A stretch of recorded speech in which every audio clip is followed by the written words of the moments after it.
خوش اومدین به قسمت سوم صحنه‌های شوکه کننده از خیانت آدم‌ها. امیدوارم هیچ کس این صحنه‌ها رو نبینه و درک نکنه. اول از هر چیز ازت میخوام اگر میخوای بقیه ویدیوها رو ببینی همین الان ویدیو رو لایک کن و چنل رو سابسکرایب داشته باش.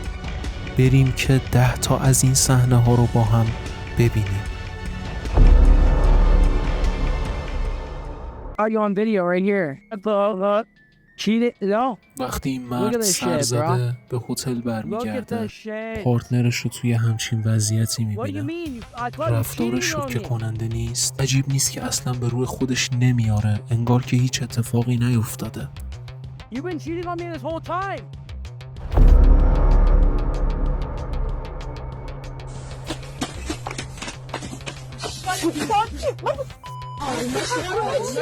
آرومه چی؟ تو واسه چی خیانت کردی؟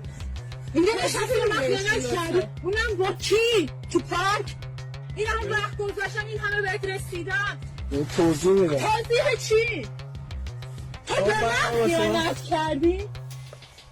تو هم واسه من وقت گذاشتی. وقت؟ چه وقتی واسه من گذاشتی؟ دو روز میری آرایشگاه خونه من کی واسه خودت؟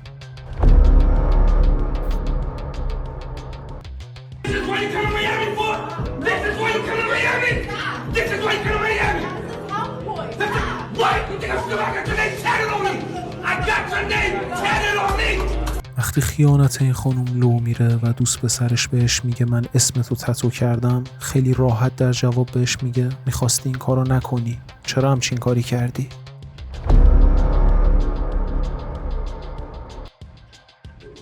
God, bro, I knew it, bro. Bro, look, you see? Look. Nah, go. Right there, bro. Look.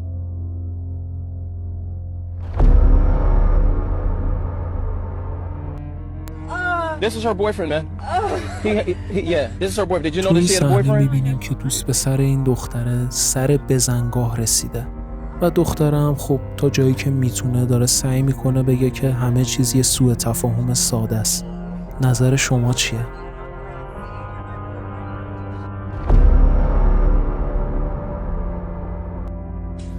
Please get out of my house.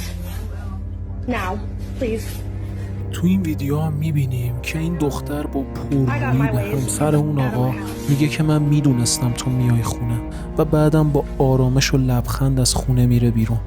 به نظرتون به همچین مردی چه چیزی میشه گفت؟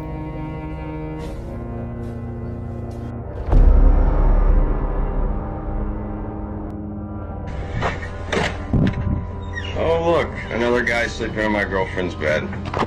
And I have it on video, and I'm gonna ruin your life. خب مشخصه که این مرد چندین بار این صحنه رو دیده.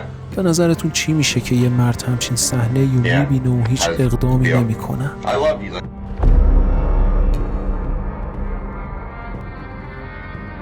تو این ویدیو این دختر رو میبینیم که داره با دوست پسرش تلفنی حرف میزنه در حالی که تو بغل یه پسر دیگه خوابیده.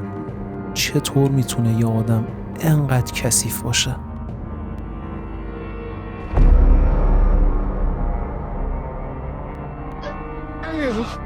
Guys, how you doing? I say I missed dinner. I say I missed dinner. و بازم همون سناریو تکراری که نه تو راجبم اشتباه فکر میکنی، این فقط یه سوء تفاهمه. نمیدونم چرا این حرفا تکراری نمیشه.